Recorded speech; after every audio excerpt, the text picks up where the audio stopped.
Hello बच्चों, क्या हाल चाल। स्वागत है एक बार फिर से आप सभी का हमारे अपने चैनल सरोज एकेडमी में।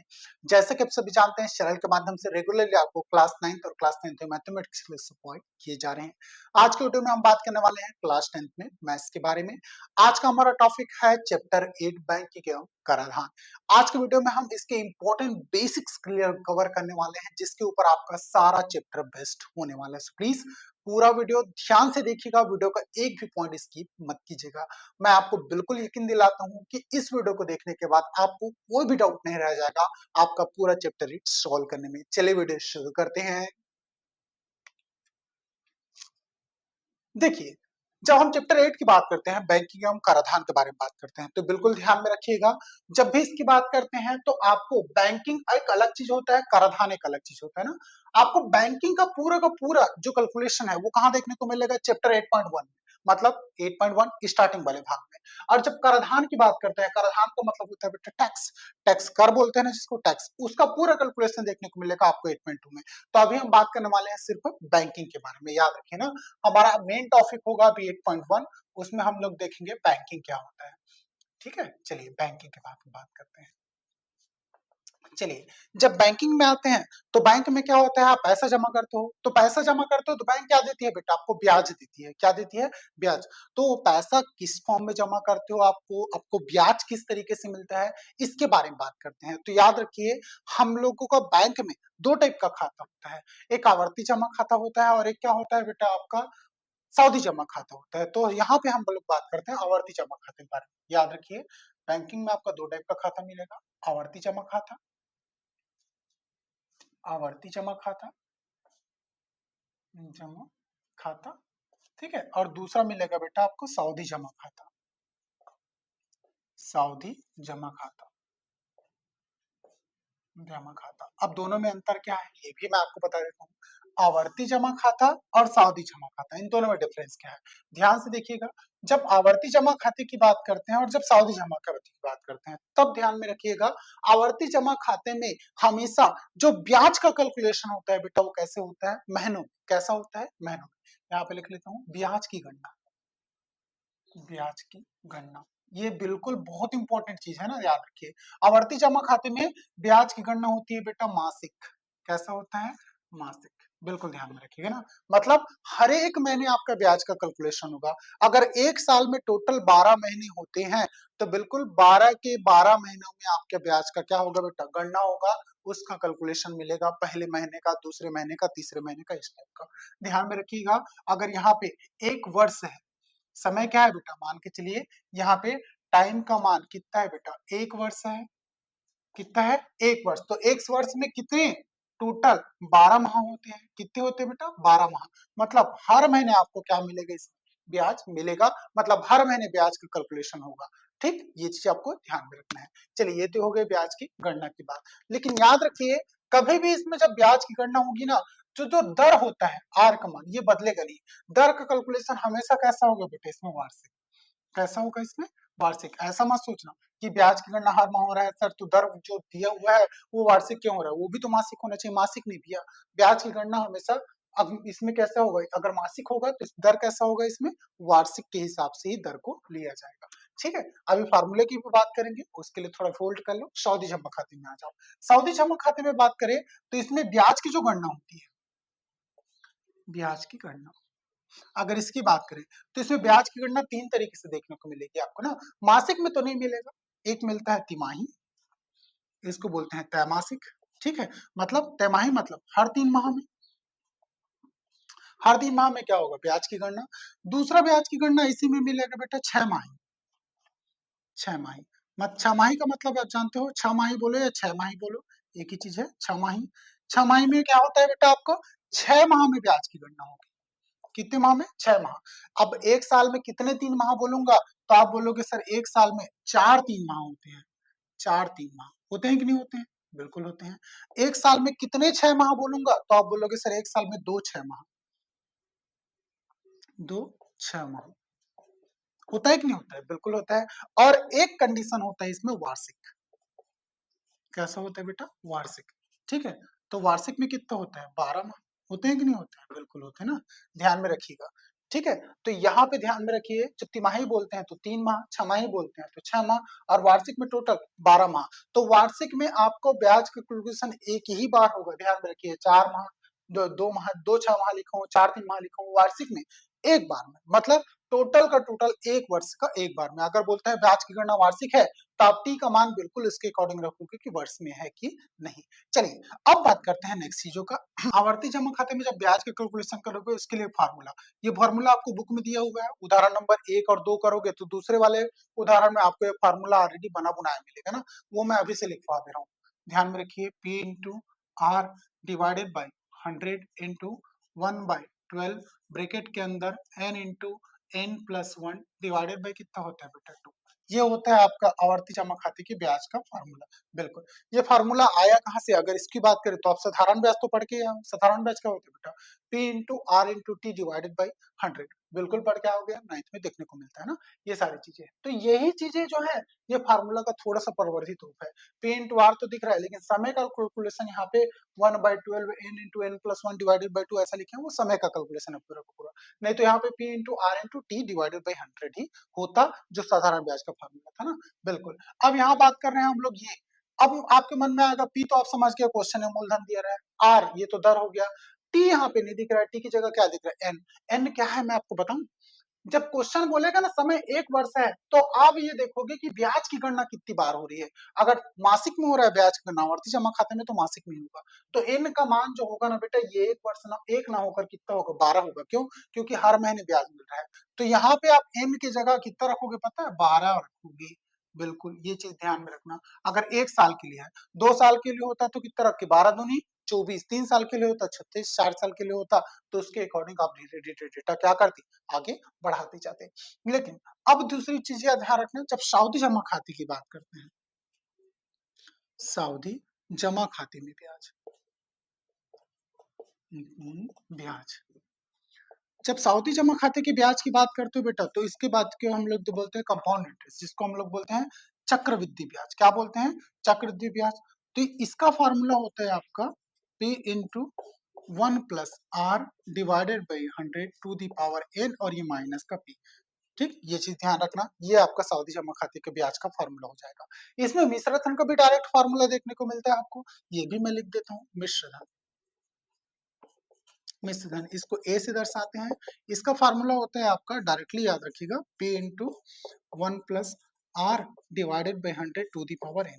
मैक्सिमम टाइम आप जब सावधि जमा खाते का क्वेश्चन करोगे ना, डायरेक्टली फार्मूले का वैल्यू पूछेगा, इसी में निकालना होता है सीधा सीधा मान ना। जब भी बोलेगा क्वेश्चन परिपक्वता राशि क्या होगी, फाइनल राशि क्या मिलेगी, तो आप डायरेक्ट मिश्र धन का फार्मूला लगा के निकालो। ये सारी चीजें हो गई जो छोटी छोटी बेसिक्स की बात है ना। इसके बारे में डिटेल में और थोड़ा घुसेंगे, लेकिन वो कब जाऊंगा मैं? जब सावधि जमा खाता और इधर आवर्ती जमा खाते के बारे में हम पूरा डिटेल में बात करेंगे, तब जाके मैं इन चीजों के बारे में आपको और एकदम डीप में जाके बताऊंगा, जब क्वेश्चन आएगा तब जाके ना। फिलहाल ये पूरा का पूरा बेसिक्स है एक तरह का, ये नोट डाउन कर लो या फिर स्क्रीनशॉट ले लो, थोड़ा सा और आगे बढ़ते हैं। चलिए, उदाहरण नंबर 1 आपको यहाँ page number 151, Hindi medium CGBSE board का बुक है, बिल्कुल ध्यान में रखिएगा। उदाहरण नंबर 1 ऊपर में उपलब्ध हो गया होगा ना। आप क्वेश्चन को पढ़ लीजिए ध्यान से, और ये क्वेश्चन कैसे बनाना है इसके बारे में हम अभी बात करने वाले हैं। ध्यान से देखिए, क्वेश्चन बोलता है उदाहरण नंबर 1, संतोष कुमार ने छत्तीसगढ़ विकास बैंक में 100 रुपए का मासिक आवर्तक खाता 6 माह के लिए खोला। कितने माह के लिए? सिर्फ 6 माह के लिए। यदि ब्याज की दर 6% वार्षिक हो, तो 6 माह पश्चात उसे कितनी परिपक्वता राशि मिलेगी? याद रखिए, क्वेश्चन बोलता है कि मासिक आवर्ती जमा खाता 6 महीने के लिए। मासिक आवर्ती जमा खाता क्वेश्चन में स्पष्ट बोला है, हर महीने क्या होगा बेटा? इसका कैलकुलेशन होगा, और 6 माह तक ये खाता रहेगा। बिल्कुल ध्यान में रखिएगा ना। तो चलिए यहाँ पे बात करते हैं, संतोष कुमार ने छत्तीसगढ़ विकास बैंक में 100 रुपए मासिक आवर्ती खाते के लिए 6 माह के लिए अकाउंट खोला है। तो यहाँ पे लिख लीजिएगा सबसे पहले उदाहरण नंबर 1। ठीक है, यहाँ पे सबसे पहले लिख लीजिएगा उदाहरण नंबर 1 में मूलधन। मूलधन इसका कितना है? मूलधन को आप पी से दर्शाते हो, कितना है बेटा? 100 रुपए मासिक आवर्ती खाता जमा करते हैं ना, तो इसका मूलधन कितना है बेटा? 100 रुपए। कितना है? 100 रुपये। ये चीज ध्यान रखना ना। चलिए, दर की बात करते हैं। दर को आप आर से दर्शाते हो, कितना है बेटा? 6%। ठीक है, और समय की बात करते हैं। समय को आप टी से दर्शाते हो, ये कितना है बेटा? 6 माह। कितना है? 6 माह। ये ध्यान में रखिएगा ना, बिल्कुल। समय मूलधन निकल गया, दर निकल गया और समय कितना निकला बेटा 6 माह। ठीक है, मासिक आवर्ती जमा खाता है। ठीक, ये बिल्कुल ध्यान में रखिए, अगर मासिक आवर्ती जमा खाता है मतलब किसका है बेटा, आवर्ती जमा खाते का क्वेश्चन है ना, बिल्कुल ध्यान में रखिएगा। चलिए तब यहाँ पे लिखिएगा, तब हम जानते हैं, हम जानते हैं, जानते हैं साधारण ब्याज बराबर, साधारण ब्याज बराबर कितना होता है बेटा, P इंटू साधारण ब्याज, मतलब ऐसा लिख देता हूँ, चलिए बराबर मूलधन गुणित दर गुणित समय, होता है कि नहीं होता है, मूलधन गुणित दर गुणित समय। ठीक है, ये पहले से पढ़ के आया हुआ, बिल्कुल जानते हो, बटे क्या होते हैं बेटा 100। ठीक, साधारण ब्याज बराबर इतना होता है, बिल्कुल। अर्थात इसको मैं अगर लिखूं तो ऐसा ही बराबर क्या हो जाएगा, फार्मूले के फॉर्म में ऐसा ही, साधारण ब्याज मतलब सिंपल इंटरेस्ट, फार्मूले की फॉर्म में P into R into T divided by 100। ये आपको बहुत अच्छे से याद रखना है ना, जानते हो। चलिए अब टोटल बात करते हैं, कितने महीने का ब्याज और कितने माह के लिए कैलकुलेशन। भैया ये टोटल 6 माह के लिए पैसा अगर जमा है तो कॉमन सी बात है, हर महीने ब्याज मिलेगा, पहला महीना, दूसरा महीना, तीसरा महीना, चौथा महीना, पांचवा महीना और छठवें महीने ब्याज मिलेगा। तो सबसे पहला कैलकुलेशन कीजिएगा पहले महीने के ब्याज का, क्या आप लिखिएगा फर्स्ट में प्रथम माह का ब्याज, माह का ब्याज, प्रथम माह का ब्याज कितना निकलेगा, ब्याज सिंपल इंटरेस्ट मतलब साधारण ब्याज है, निकालना पड़ेगा आपको साधारण ब्याज, लिख लो P into R into T divided by 100। P का मान कितना है बेटा 100, 100 रुपए का है, R का मान 6% है। अब T की बात करें ना तो T देखना टोटल 6 माह का है। भैया जब पहला 100 रुपया मैं जमा करूंगा तो बैंक में पहले माह में अगर मैं जमा करता हूँ और ये टोटल 6 महीने का अकाउंट है, मतलब मेरा पहला 100 रुपया पूरे 6 माह उस अकाउंट में रहेगा, पूरा 6 माह रहेगा कि नहीं रहेगा, रहेगा बिल्कुल। तो यहाँ मैं लिख देता हूँ 6 इंटू 1/12। ठीक है, समय में मैं क्या लिखा हूँ 6 इंटू 1/12, या फिर इसी को लिखोगे आप 6/12, डायरेक्टली लिख देता हूँ, चलिए 6/12, बिल्कुल 6/12 इसलिए लिख रहा हूँ क्योंकि भैया एक साल में टोटल कितना माह, 12 माह। मेरा ये पैसा जो जमा कर रहा हूँ 100 रुपए, ये टोटल कितने महीने रहेगा इस अकाउंट में, 6 महीने रहेगा कि नहीं रहेगा, बिल्कुल रहेगा। तो यहाँ टी की जगह मैं लिखा हूँ 6/12 ना, 6 माह ये 100 रुपया अकाउंट में जब जमा करूंगा तब रहेगा, बट्टे में क्या है बेटा 100, ये बिल्कुल ध्यान में रखना ना। ये अभी ऐसे लिख दे रहा हूँ, थोड़ा और आगे बढ़ते हैं। दूसरा, ये तो प्रथम माह का हो गया, द्वितीय माह का ब्याज, द्वितीय माह का ब्याज, जब दूसरे माह की ब्याज की बात करते हैं तो दूसरे माह में फिर से 100 रुपए अकाउंट में जमा करूंगा, करूंगा कि नहीं करूंगा, करूंगा, क्योंकि हर महीने 100 रुपए जमा होता है ना, बिल्कुल यहाँ पे। तो भैया दूसरा जब माह का पैसा मैं जमा करूंगा 100 रुपए, तो टोटल 6 महीने के लिए अकाउंट है। पहले वाला वाला पैसा जो 100 रुपए जमा किया वो तो पूरा का पूरा 6 महीने रहेगा मेरे अकाउंट पे, क्योंकि 6 महीने तक का अकाउंट है। लेकिन भैया जो दूसरा मैंने 100 रुपए जमा करूंगा ना, वो तो मैं दूसरे महीने में कर रहा हूँ, तो कितने महीने के लिए रहेगा अकाउंट में, 6 माह का टोटल अकाउंट था, एक महीना तो निकल गया पहला महीना, तो अब बचे कितने, 5 महीने। तो ये 5 महीनों के लिए मेरे अकाउंट में रहेगा, तो इसको लिखूंगा मैं 5/12/100, ये बिल्कुल ध्यान में रखिएगा। चलिए द्वितीय हो गया, अब तृतीय की बात करते हैं, तृतीय माह का ब्याज, माह का ब्याज, जब तीसरे माह की ब्याज की बात करोगे ना तब ध्यान से देखना, जब तृतीय माह की ब्याज करते हैं फिर से मूलधन 100 रुपए है आपका, 6% का दर है, तो अब कितने महीने, 6 महीने, 5 महीने, तो अब 4 महीने रह गए अकाउंट में, बिल्कुल बटे 100, ये तीसरा महीना भी निकल गया, चौथा माह। ठीक है, चतुर्थ माह का ब्याज, चतुर्थ माह का ब्याज, जब चौथे महीने की ब्याज की बात करते हैं फिर से 100 रुपया आपका मूलधन है, 6% का दर है, तो ये 3/12 हो जाएगा, बटे कितना बेटा 100, बिल्कुल। चलिए नेक्स्ट, पंचम माह का ब्याज, पंचम माह का ब्याज, पांचवें महीने का ब्याज कितना होगा इसको निकाल लो, ये फिर से 100 रुपए का मूलधन, 6% दर, ये कितना 2/12 बटे कितना हो गया बेटा 100, ये निकल गया आपके पांचवें माह का ब्याज। चलिए फिर छठवें माह का ब्याज, छठवें माह का ब्याज,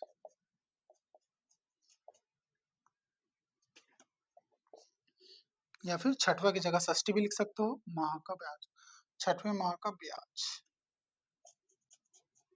चलिए छठवें माह का ब्याज फिर से 100 रुपये जमा किए, 6% आपका दर है, आखिरी वाला जो है वो 1 महीने बस रहेगा आपके अकाउंट में ना, उसके बाद डायरेक्टली क्या हो जाएगा, आपका अकाउंट क्लोज हो जाएगा, आप पैसा वहां से क्या कर लोगे, विथड्रॉ कर लोगे या फिर निकाल लोगे। भैया पहले माह, दूसरा माह, तीसरा माह, चौथा माह, पांचवा माह, छठवें माह, टोटल अलग अलग माह का अलग अलग अपना ब्याज निकाल लिया, तो भैया कुल ब्याज कितना होगा ये भी तो आपको निकालना है, तो यहाँ पे लिख लीजिएगा, तब कुल ब्याज, तब कुल ब्याज, कुल ब्याज। चलिए कुल ब्याज कितना कितना होगा, चलिए लिखिए तो।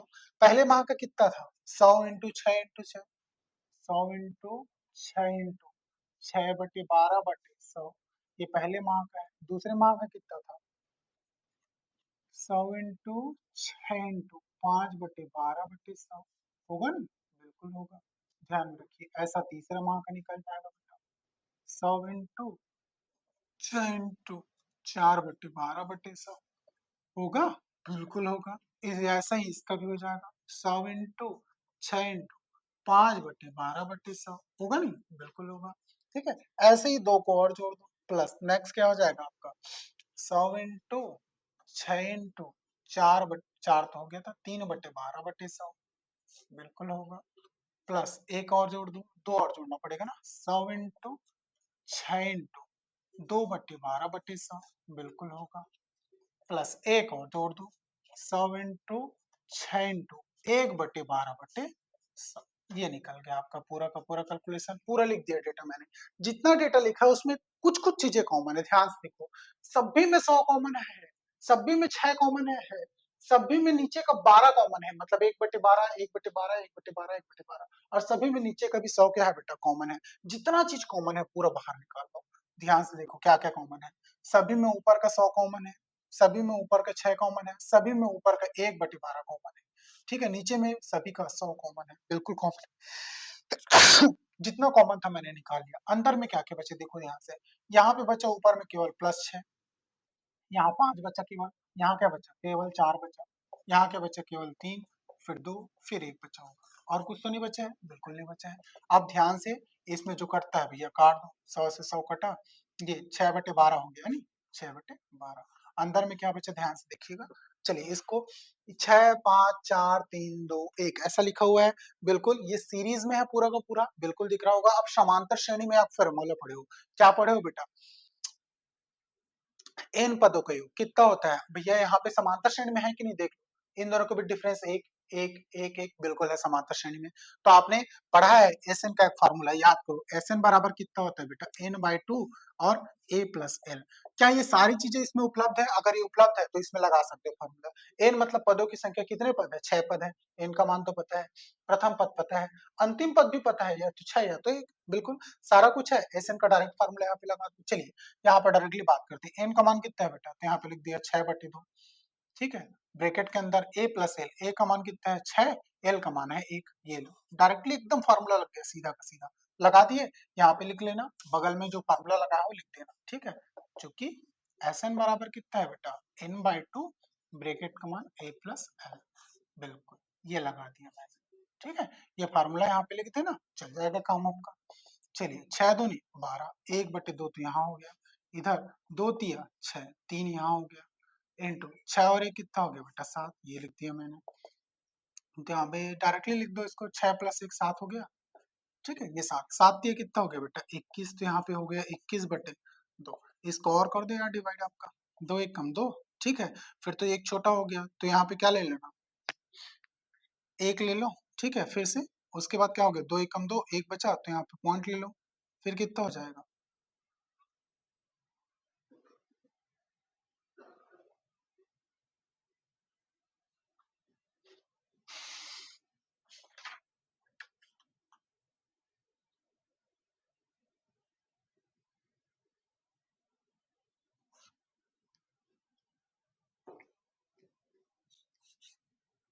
चलिए यहाँ पे कितना हो गया, ये 1/2, 7 दिया कितना हो गया बेटा 21, तो ये हो गया आपका 21/2, ठीक है, डिवाइड करो चलो फटाफट, कितना हो गया, 2 1 कम 2, छोटी संख्या हो गई, फिर एक तो डिवाइड होगा नहीं 2 से, तो यहाँ पे ले लो 0, यहाँ पे क्या लग गया 10, जीरो लगा दो, दशमलव लगा दो, यहाँ पे बन गया 10, 2 पंचे 10, ये लो 10 रुपया 50 पैसा, ये आया आपका टोटल रुपए ब्याज। ऐसा नहीं लगता भाई कैलकुलेशन बहुत ज्यादा लंबा कर दिए और पैसा कितना मिला, बहुत कम, मतलब खोदा पार निकला चुहिया।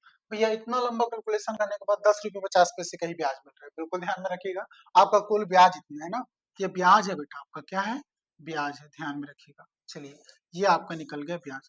क्वेश्चन ब्याज निकालने के लिए बोला है क्या, क्या बोला है क्वेश्चन, देखो तो ध्यान से। क्वेश्चन बोलता है आपको 6 माह पश्चात उसे कितनी परिपक्वता राशि मिलेगी, तो ये तो सिर्फ क्या है, अभी तक का ब्याज निकाला है। तो यहाँ पे लिखिएगा तब 6 माह पश्चात, या फिर 6 माह पश्चात, 6 माह बाद परिपक्वता राशि, परिपक्वता राशि, ध्यान में रखिएगा ना। चलिए 6 माह बाद परिपक्वता राशि बताते हैं। भैया 100 रुपये आप हर महीने जमा करते हो, कितने माह तक, 6 माह तक। तो यहाँ पे लिखोगे, ये तो आपने जमा किया ना, 100 रुपये 6 माह तक, प्लस इतना रुपए आप जमा किए बैंक में, बिल्कुल हर महीने जमा किए, उसके बाद आपको कितना रुपए का ब्याज मिला, 10 रुपए 50 पैसे का। तो 100 × 6 प्लस क्या हो गया बेटा, ब्याज। जो पैसा जमा करोगे तभी ना ब्याज मिलेगा, बिल्कुल मिलेगा। तो ये कितना हो गया, 100 × 6 कितना हो गया बेटा, 600 रुपए हुए। और ब्याज कितने का मिला आपको, 10 रुपए 50 पैसे का, 10 रुपए 50 पैसा। तो कितना हो गया ये, टोटल मिला के हो गया 610 रुपया 50 पैसा। ठीक है, इतना रुपए मिलेगा। अगर आप 6 महीने तक 600 रुपए जमा करते हो, तो उसके बाद आपको 10 रुपए 50 पैसे का ब्याज मिलेगा। तो परिपक्वता राशि मतलब टोटल पैसा बाहर बन के कितना निकलेगा, 610 रुपए 50 पैसा बन के निकलेगा।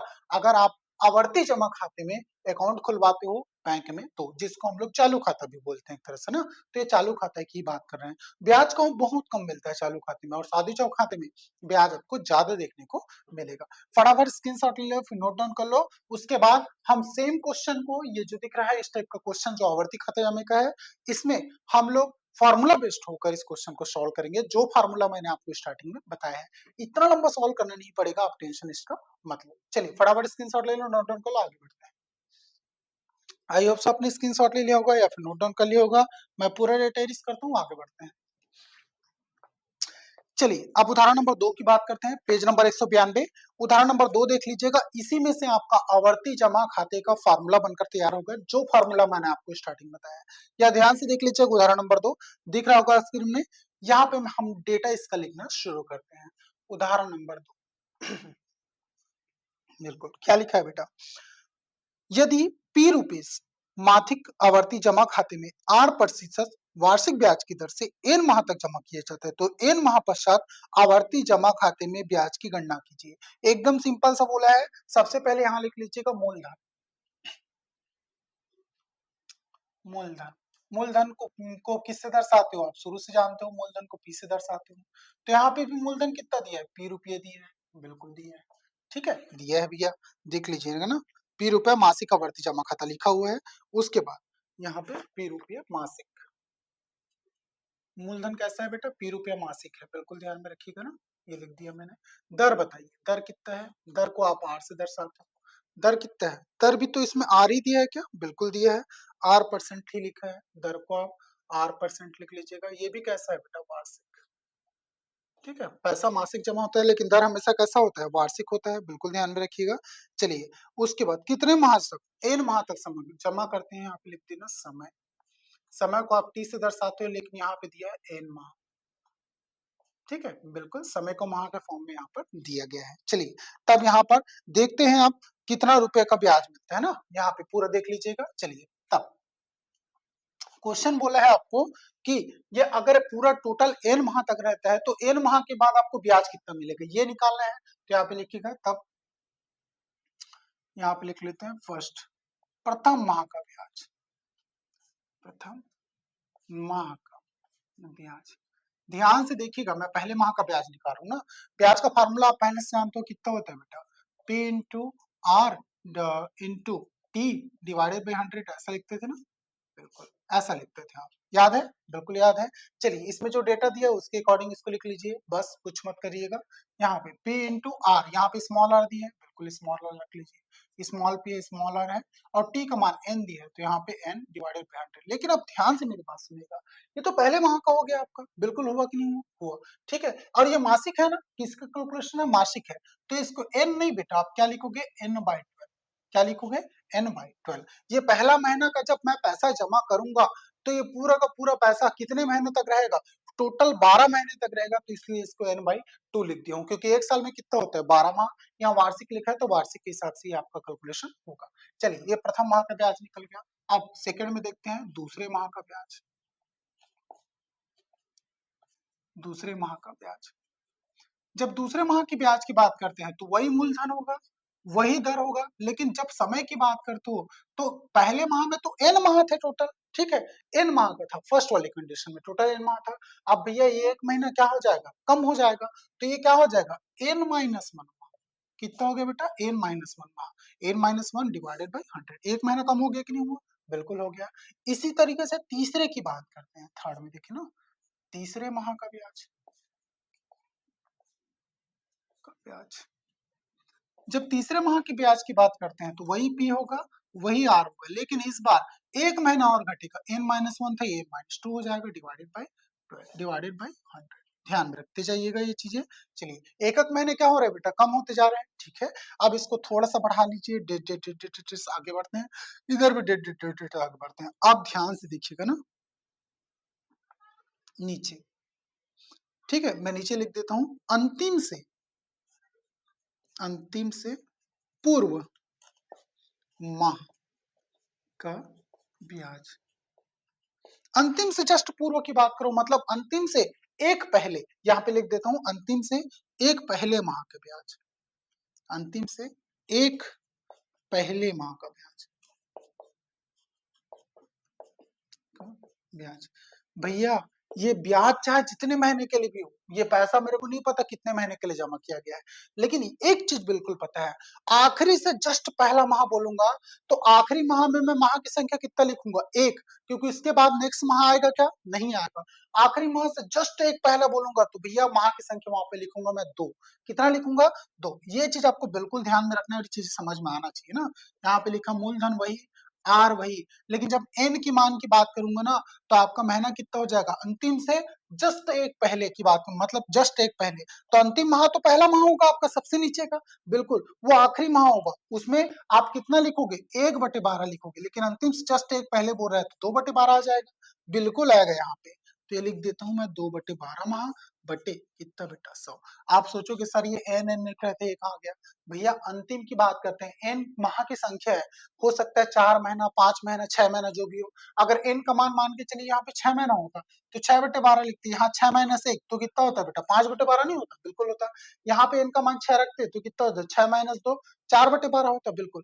तो भैया वही मैं बोल रहा हूँ, लास्ट में जो आएगा वो आखिरी महीना होगा, आखिरी से जस्ट एक पहले, तो ये दूसरा महीना नहीं होगा, बिल्कुल नीचे से चलते चाहिए ऐसा, तो तीसरा महीना नीचे से काउंटिंग करते तो उल्टा हो जाते हैं, बिल्कुल वही चीज है ना, ये ध्यान में रखिएगा। अगर इसके कैलकुलेशन की बात करें तो ऐसा है, n-n-2 करके देख लीजिए, इसको माइनस कीजिए, अंदर n-n माइनस प्लस, तो n आ गया, ये +2, n से n कट गया तो कितना है बेटा, 2 माह आएगा कि नहीं आएगा, बिल्कुल आएगा ना, ये मैं लिख दिया। चलिए अब यहाँ पे अंतिम माह, अंतिम माह का ब्याज, माह का ब्याज, जब अंतिम माह की बात करेंगे तो भैया आखिरी महीना है तो P इंटू R इंटू कितना माह, एक माह बस बचा है तो 1/100, ये निकल गया। चलिए ये पूरा का पूरा आपका क्या बन गया बेटा, पहला माह, दूसरा माह, तीसरा माह, अंतिम से पहला माह और अंतिम माह का ब्याज का पूरा क्या बन गया, आपका डेटा निकल गया। अब ध्यान से देखिएगा, तब कुल ब्याज, तब n माह के लिए कुल ब्याज, कुल ब्याज यहाँ पे निकलेगा आपको फार्मूला ना, ध्यान में रखिए, n माह के लिए कुल ब्याज। चलिए देखते जाइए, जो डेटा है इसको लिख दीजिए, P इंटू आर इंटू यहाँ पे था n/12 डिवाइडेड बाई कितना बेटा 100, प्लस दूसरा वाला P into R into n-1 divided by 12 बटे कितना हो गया बेटा 100, और आगे की बात करिए, मैं तीसरा वाला नहीं लिखा हूँ ना, ध्यान में रखिए, और चाहो तो लिख सकते हो यार, कोई इशू नहीं है। चलिए लिख देता हूँ मैं, P into R into n-2 divided by 12 divided by कितना बेटा 100, ये। अब उसके बाद आगे करके लिखिएगा ये प्लस, फिर डेस, अब अंतिम माह का देखते हैं, अंतिम से P into R 2/2 divided by 100, ये चीज देख लीजिएगा कितना हो जाएगा plus P into R into 2/12 divided by कितना बेटा 100 प्लस इधर भी P into R into n/12 divided by कितना बेटा 100। अब कुल ब्याज निकाल लीजिएगा। चलिए ध्यान से देखिएगा बराबर, तो यहाँ पे लिखिएगा ब्याज बराबर कितना हो जाएगा। देखिए जो जो कॉमन है निकालो, सभी में P कॉमन, सभी में R कॉमन, सभी में 12 कॉमन, n तो कॉमन नहीं है, n में सब में n-1 n-2 है तो उसको नहीं निकाले, जो बचा है निकाल लो। क्या क्या कॉमन है, P कॉमन है सभी में, स्मॉल r कॉमन है सभी में 1/12 कॉमन है, सभी में 100 कॉमन है, पूरा निकाल दिया। अंदर में क्या क्या बचा, यहाँ पे बचा बेटा n प्लस दूसरे में क्या बचा n-1 प्लस तीसरे में क्या बचा n-2 प्लस डेस इधर क्या बचा बेटा 2 और ये प्लस का 1, इतना ही बचा है, बिल्कुल बचा है। ठीक है, अब इसको भैया आप जमा लो और लिख दो, क्या दिक्कत है। चलिए इधर ये P इंटू आर इंटू 1/, कितना हो गया बेटा 12 डिवाइडेड बाय आपका 100, ये लिख दिया है मैंने, ध्यान में रखते जाइएगा पूरा का पूरा। चलिए अंदर में देख लीजिएगा ध्यान से, इसको मैं सीरीज में थोड़ा उल्टा जमा के लिख रहा हूँ ना, क्योंकि प्लस में है तो मैं आगे पीछे लिख सकता हूँ, इसको बिल्कुल लिख सकता हूँ। यहाँ पे लिख लीजिएगा 1 प्लस 2 प्लस 3 प्लस डेस, इधर से अब आइए ये कितना हो जाएगा, इधर से 1 प्लस 2 प्लस 3 किया हूँ तो कॉमन सी बात है इधर से शुरू होगा n-2 plus n-1 plus n, ये ऐसा होगा ना सीरीज, बिल्कुल होगा ना।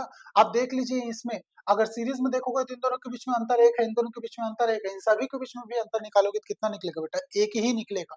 तो ये क्या है बेटा, एक तरह का समांतर श्रेणी है, समांतर श्रेणी है तो बिल्कुल समांतर श्रेणी के बीच अगर अंतर समान हो तो श्रेणी का योग निकाल लो, श्रेणी का योग फिर से वही फार्मूला लगाओगे आप जो एस एन का ना, तो एस एन का फार्मूला लगाओ, लिखो इसको कितना आएगा P into R into 1/12 divided by कितना हो गया बेटा 100, ध्यान में रखिएगा। चलिए अब इसको निकाल लो, कितना हो गया, इसमें n/2 होता है एसएन का फार्मूला, ब्रैकेट के अंदर a प्लस एल होता है ना, ध्यान में रखिएगा a प्लस का एल।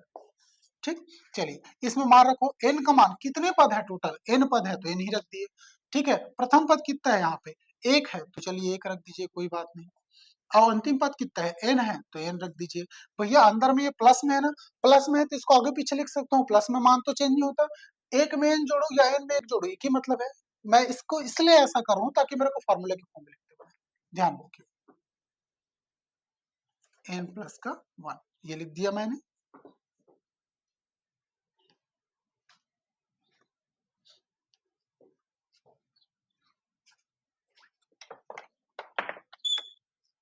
राजी राजी राजी, बोर्ड तो बिक्कर करके चला दो,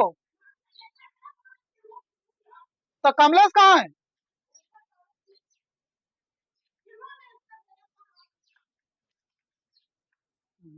बिक्कर दे क्या हूँ,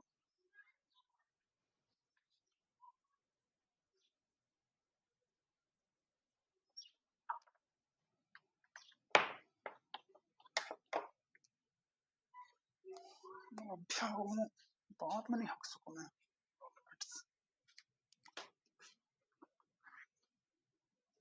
n/2, चलिए अब उसके बाद इस फॉर्मूले को अगर आप सीक्वेंस के फॉर्म में जमा के लिखो, जैसा फॉर्मूला मैंने आपको स्टार्टिंग में बताया, तो इसको आप ऐसे ही लिखोगे, ब्याज बराबर कितना हो जाएगा बेटा P इंटू आर, ठीक है, इंटू कितना हो गया बेटा P into R divided by 100 into ये 1/12 है, इसको सामने लिख दो 1/12 ब्रैकेट के अंदर n into n plus 1 divided by कितना हो गया बेटा 2, ये यही होगा कि नहीं होगा, बिल्कुल n का गुणा इससे हो जाएगा तो बटे में आ जाएगा 2, इसी फॉर्म में लिखो ना आप फॉर्मूले को, बिल्कुल लिखोगे ना, ध्यान में रखिए। ये हो गया आपका ब्याज, आपके माइंड में ये नहीं आना चाहिए साल स्मॉल आर है कैपिटल आर है, भैया वो आ रही है ना, टेंशन मत लो, जैसा भी है चलेगा, ये फॉर्मूले का आपका मेन फॉर्म है। ठीक है, तो ये फार्मूला अब आपको आई होप से समझ में आ गया होगा कि इस फार्मूले का निर्माण कैसे हुआ है। आवर्ती जमा खाते के लिए जब आप ब्याज निकालोगे तो इसी फार्मूले का इस्तेमाल करोगे, बिल्कुल। चलिए पूरा का पूरा स्क्रीनशॉट ले लो या नोट डाउन कर लो, वीडियो में और आगे बढ़ते हैं। आई होप से आपने स्क्रीनशॉट ले लिया होगा या फिर नोट डाउन कर लिया होगा, मैं डेटा इरेज करता हूँ, आगे बढ़ते हैं। नंबर 3, ये क्वेश्चन है बेटा आपका साउदी जमा खाते का। अभी तक में आवर्ती जमा खाते के क्वेश्चन पढ़े, अब आपको आवर्ती जमा खाते के क्वेश्चन एक्सरसाइज में देखने को मिलेंगे। अब मैं आपको बताने वाला हूँ साउदी जमा खाते के क्वेश्चन। उसके फार्मूले मैं पहले ही आपको बता चुका हूँ, उसमें मिश्र धन और ब्याज का फार्मूला लगेगा ना। क्वेश्चन में जैसा दिया रहेगा, जैसा पूछा रहेगा, उसके अकॉर्डिंग आप यहाँ पे निकालोगे। अब ये सऊदी जमा खाते का क्वेश्चन है, ऊपर आपको स्क्रीन में दिख रहा होगा। यहाँ पे डेटा लिख लेते हैं। चलिए सबसे पहले उदाहरण नंबर 3, बिल्कुल सबसे पहले लिख लीजिएगा मूलधन कितना है इसका, ध्यान से देख लीजिएगा। मूलधन ना, बिल्कुल मूलधन लिख लेते हैं। चलिए मूलधन, मूलधन को आप लोग पी से दर्शाते हो। क्या है बेटा मूलधन, देख लीजिएगा इसमें 10,000 रुपए। निखिल ने ग्रामीण बैंक में 1 वर्ष 6 माह के लिए 10,000 रुपए सावधि जमा खाते में करता है।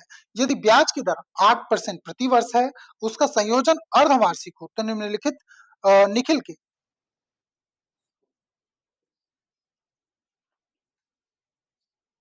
चलिए भैया उदाहरण नंबर 3 आपको ऊपर स्क्रीन में उपलब्ध हो गया होगा ना। उदाहरण नंबर 3 की बात करें तो सबसे पहले तो क्वेश्चन ध्यान से पढ़ लीजिएगा। ये क्वेश्चन पढ़ने पे समझ में आ रहा है कि ये सावधि जमा खाते का क्वेश्चन है।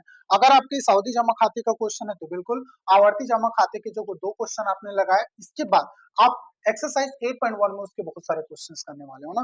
उसके साथ ही अब सावधि जमा खाते के हम यहाँ पर कुछ क्वेश्चंस करने वाले हैं। तो उसके बेसिक जो फार्मूला है आपको स्टार्टिंग में मैंने बताया, उसी फार्मूले से रिलेटेड यहाँ पर हम क्वेश्चन करने वाले हैं। तो चलिए सबसे पहले होता है प्रॉपर रीडिंग, ध्यान से पढ़ लीजिए। उदाहरण नंबर 3 आपको ऊपर स्क्रीन में उपलब्ध हो गया होगा। पढ़िए क्वेश्चन को। निखिल ग्रामीण बैंक में 1 वर्ष 6 माह के लिए 10,000 रुपए सावधि जमा खाते में जमा करता है। यदि ब्याज की दर 8% प्रति वर्ष है तथा उसका संयोजन अर्धवार्षिक हो तो निखिल के सावधि जमा खाते में जमा राशि की परिपक्वता मूल्य क्या होगी। जब भी परिपक्वता राशि पूछा मतलब आपको मिश्र धन निकालना है। मिश्र धन मतलब क्या हो गया बेटा, आपका मूलधन प्लस ब्याज। तो सबसे पहले ब्याज निकाल के उसमें मूलधन जोड़ सकते हो तो मिश्र धन निकल जाएगा। या मिश्र धन का डायरेक्ट फार्मूला भी होता है जो कि आपको मैं पहले ही बता चुका हूँ, उसको सीधा अप्लाई कर देना, आपका डायरेक्ट क्या निकल जाएगा बेटा, मिश्र धन भी निकल जाएगा। यहाँ पे डायरेक्टली लिखिएगा उदाहरण नंबर 3। उदाहरण नंबर 3 सबसे पहले लिख लीजिएगा मूलधन क्या है इसका। मूलधन, मूलधन को आप पी से दर्शाते हो, कितना है बेटा 10,000 रुपए है क्या, बिल्कुल 10,000 रुपए। 10,000 ये लिख दिया। चलिए दर कितना है बेटा, दर देख लीजिएगा, दर को दर्शाते हो आप आर से। दर कितना है इसमें 8% प्रति वर्ष, मतलब 8% वार्षिक है ना, ध्यान में रख लीजिएगा वार्षिक है। चलिए उसके बाद क्या है बेटा, समय कितना है 1 वर्ष 6 माह। यहाँ पे लिख देता हूँ मैं समय। समय को आप टी से दर्शाते हो। समय कितना है बेटा 1 वर्ष 6 माह। इन चीजों को कैलकुलेशन ध्यान से समझिएगा। 1 वर्ष 6 माह है समय, मतलब 1.5 साल। कितना होगा बेटा 1.5 साल होगा कि नहीं होगा, बिल्कुल होगा ना। यहाँ पे अब नीचे एक पॉइंट लिखा होता है, इसको हमेशा ध्यान में रखना। यहाँ पे ब्याज की गणना किस तरीके से हो रही है, लिखा है 8 वर्ष प्रति वर्ष है तथा उसका संयोजन कैसा है बेटा, अर्धवार्षिक है। इसमें ब्याज की गणना कैसी होती है बेटा, अर्धवार्षिक होती है। ये आपको बिल्कुल ध्यान में रखना है ना। यहाँ पे लिखना यदि ब्याज की गणना, यदि ब्याज की गणना, ब्याज की गणना अर्धवार्षिक हो तो, अर्धवार्षिक हो तो, अर्धवार्षिक हो तो ब्याज की गणना अर्धवार्षिक होगी तो उस कंडीशन में हम वैल्यू निकालते हैं। अर्धवार्षिक मतलब, इसका मीनिंग बहुत अच्छे से समझने का प्रयास करना। अर्धवार्षिक का मतलब क्या होता है बेटा, हर 1 साल में कितने अर्धवार्षिक होते हैं। तो हर 1 साल में आपका अर्धवार्षिक परीक्षा 6 महीने में होता है कि नहीं होता है, होता है। तो 1 साल में 2 अर्धवार्षिक, 1 से 6 महीना पहला अर्धवार्षिक और 6 से 12 महीना दूसरा अर्धवार्षिक। तो 1 साल में 2 6 महीने, कितने 6 महीने, 2 6 महीने। तो यहाँ पर भी जितने 6 महीने होंगे उतने ही आपका एन का मान होगा। तो यहाँ पे कितना दे दिया बेटा टोटल 1 वर्ष 6 माह, मतलब यहाँ पे आपका टोटल वैल्यू है 1/1/2 वर्ष, मतलब कितना हो गया 1.5 वर्ष हो गया। अगर ये 1.5 वर्ष है तो एन का मान कितना हो जाएगा बेटा, कितने 6 महीने, पहले 1 साल में 2 6 महीने और ये आधा साल और है तो कितना 3 6 महीने हो गया, कितना 3 6 महीने। तो एन का मान आ गया यहाँ पर 3। ये चीजें आपको निकालने आना चाहिए ना। अगर 1 वर्ष दिया होता तो एन का मान यहाँ पर कितना होता, अर्धवार्षिक के हिसाब से सिर्फ 2 होता, लेकिन ये 1.5 साल दिए ना तो एन का मान कितना हो गया बेटा 3। चलिए अब दर का मान भी बताइए, तब दर कितना हो जाएगा, दर कितना है आपका, आर बराबर यहाँ पे है 8%। लेकिन भैया ये अर्धवार्षिक कैलकुलेशन है कि नहीं? बिल्कुल है। अर्धवार्षिक कैलकुलेशन है तो आपको एक साल में कितनी बार ब्याज मिल रहा है? 2 बार ब्याज मिल रहा है। कितनी बार? 2 बार ब्याज मिल रहा है। तो भैया एक साल में वार्षिक ही होगा दर, हमेशा याद रखना। ऐसा मत कर देना कि यहाँ पर भी 3 आया, इसको भी 3 से डिवाइड कर दिया, नहीं होगा डिवाइड। ठीक है, पहली बात तो। और दूसरी चीज, भैया वार्षिक कैलकुलेशन है कि नहीं है? है। तो वार्षिक कैलकुलेशन, और यहाँ पे कैसे दिया है आपको? ब्याज की गणना कैसी है? अर्धवार्षिक है। अगर ब्याज की गणना अर्धवार्षिक है मतलब आपको हर 6 महीने में ब्याज मिलेगा। तो एक साल में कितनी बार ब्याज मिलेगा? 2 बार ब्याज मिलेगा। कितनी बार? 2 बार ब्याज। तो भैया यहाँ पर 2 बार ब्याज मिलेगा तो इसको 2 से डिवाइड करो। तो आर का मान कितना? 8/2। तो ये आ गया भैया 4%। ध्यान में रखना ना, ये क्या हो जाएगा? 4%। और ब्याज की गणना फिर ये वार्षिक था, ये कैसा हो जाएगा? अर्धवार्षिक हो जाएगा। बिल्कुल, ये चीज आपको ध्यान में रखना है। तो आर का मान यहाँ से आ गया बेटा आपका 4%। दो डेटा चेंज हो गया, ध्यान में रखिए। एन का मान भी चेंज हो गया, आर का मान भी क्या हो गया बेटा? चेंज हो गया। तब यहाँ पे लिखिएगा, तब मिश्र धन, या फिर इसी को बोलते हो परिपक्वता राशि ना, मिश्र धन। ए बराबर कितना हो जाएगा बेटा आपका? P into 1 + R divided by 100 to the power कितना बेटा? एन होता है। बिल्कुल ध्यान में रखिए। चलिए, पी का मान कितना है?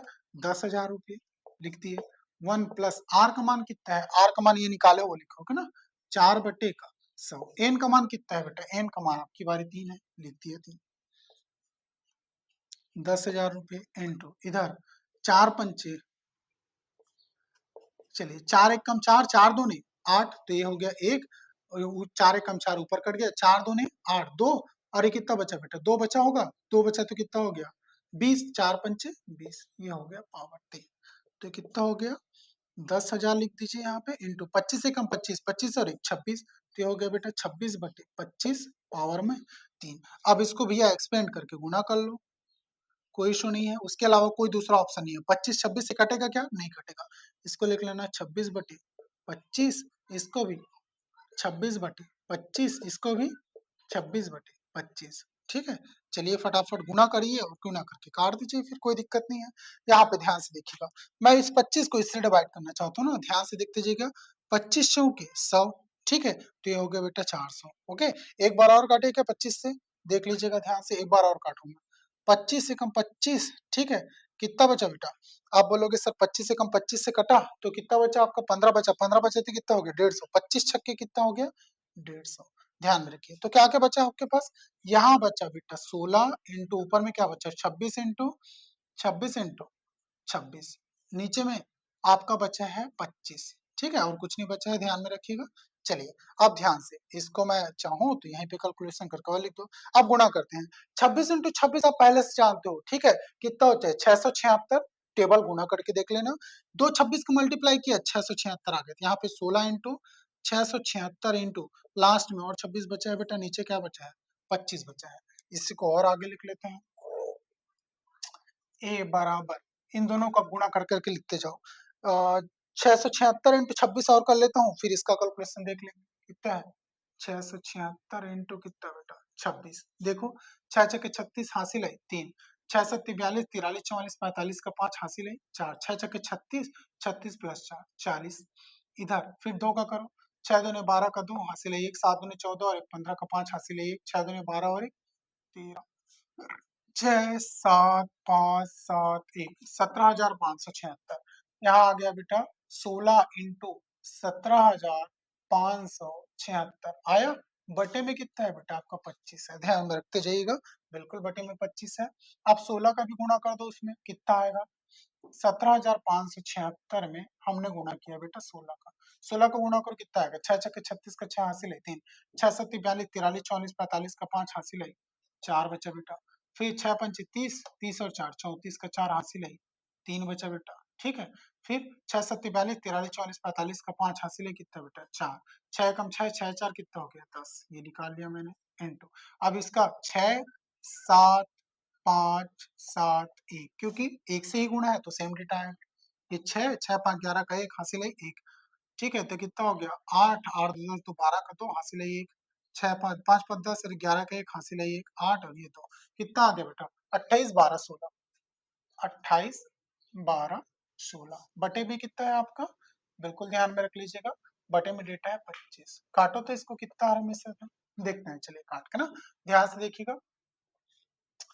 25 एकम 25 कितना बचा, 26 27 28 3 बचा तो 31 हो गया, फिर से 25 एकम 25, फिर कितना बचा, 6 बचा, 6 बचा तो कितना हो गया 62, 25 दूनी 50, 50 हो गया, 62 है बेटा, कितना बचा 12 बचा, 12 बचे तो कितना हो गया 121, ठीक है, और 121 हो गया तो 25 चौके 100, कितना बचा बेटा आपका 21 बचा होगा, बिल्कुल 121 था तो 121 बचा, 21 बचा तो कितना हो गया 216, 216 हो गया, 25 अट्ठे 200, हुआ कि नहीं हुआ, बिल्कुल हो गया 25 अट्ठे 200, ये लिख दिया मैंने। अब 25 अट्ठे 200, 16 बच गया, 16 बच गया तो यहाँ पे पॉइंट ले लो, ये कितना हो गया बेटा 160, 25 छक्के 150, अब कितना हो गया बेटा बचा 10 बचा, 10 बचे तो 100 हो गया, ठीक है, 25 चौके 100, देख लीजिए कितना आया आपका मिश्रण, इकाई इकाई दहाई सैकड़ा हजार 10,000, 11,248 रुपए 64 पैसा, इतना आया कि मिश्रण, देखो बिल्कुल आया होगा। अगर आपका 10,000 रुपए आप जमा करते हो सावधि जमा खाते में तो आपको परिपक्वता राशि कितना मिलेगा बेटा, इतना रुपए मिलेगा, देख लीजिए पहले आंसर मैच कीजिए तो,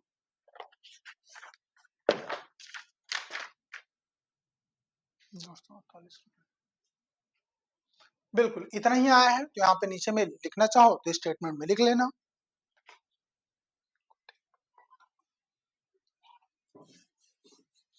चलिए मैं नीचे में लिख देता हूँ, अतः अतः निखिल को दे, निखिल को दे परिपक्वता राशि, परिपक्वता राशि कितनी हो जाएगी बेटा, 11,24,8.64 रुपये होगी। चलिए फटाफट स्क्रीनशॉट ले लें, अपन नोट डाउन कर लो, वीडियो में और आगे बढ़ते हैं। चलिए देख लीजिए उदाहरण नंबर 4 आपको ऊपर स्क्रीन में उपलब्ध हो गया होगा, यहाँ पे मैं लिख देता हूँ, ये 4 नंबर है। चलिए उदाहरण नंबर 4 में डेटा देख लीजिए क्या क्या है।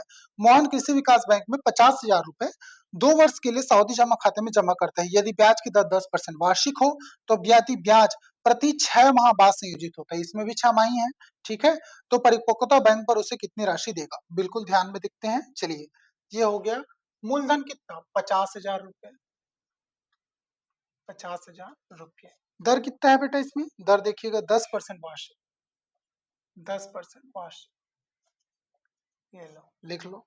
चलिए अब आर की बात करें तो समय की बात करेंगे तो समय 2 वर्ष के लिए, 2 वर्ष के लिए है ना, यहाँ पे लिखिएगा सेम चीज है ना, ब्याज की गणना अर्धवार्षिक हो तो, ब्याज की गणना अर्धवार्षिक हो तो,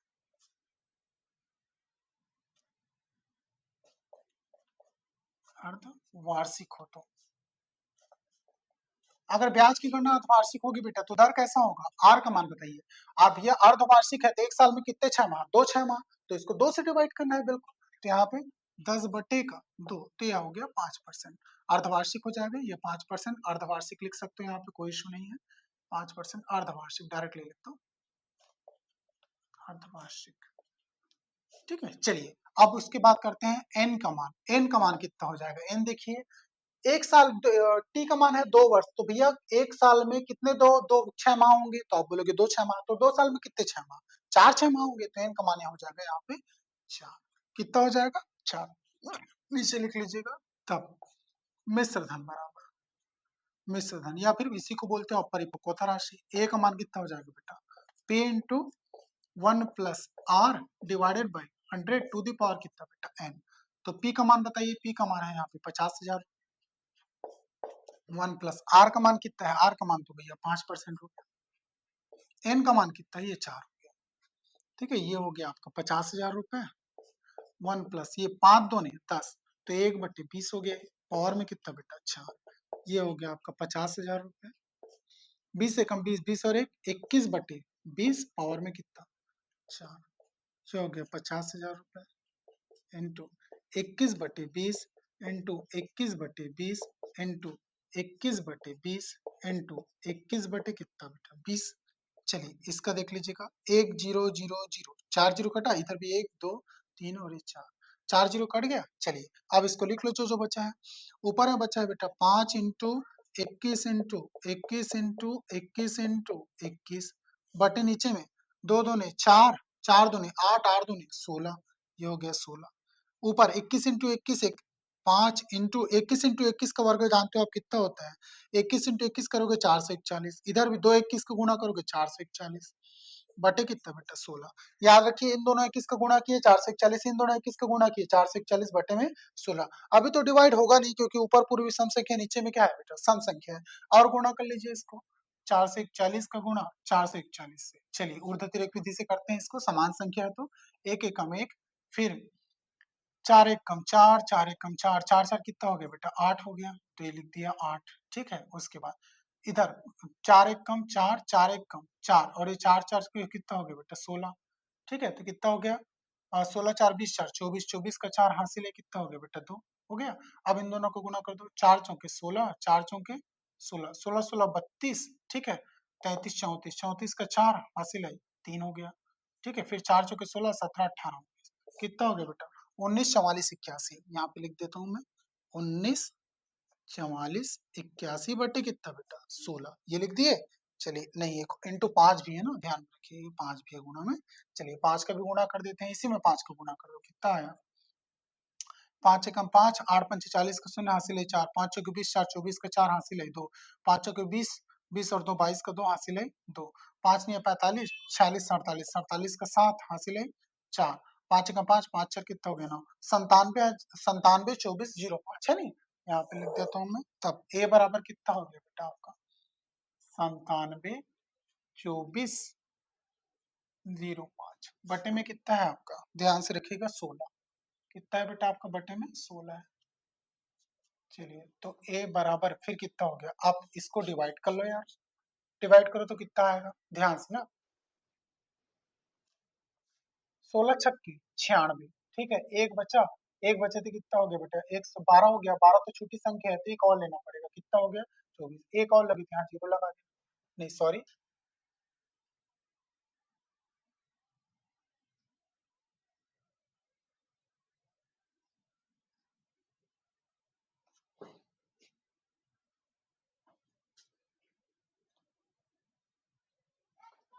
चलिए एक और लिए थे, यहाँ पे जीरो लगा दिए, जीरो लगाया उसके बाद कितना हो गया 124, 16 85, 16 छक्के 96, 16 सत्ते कितना हो जाएगा 120, बिल्कुल होगा क्या, देखो तो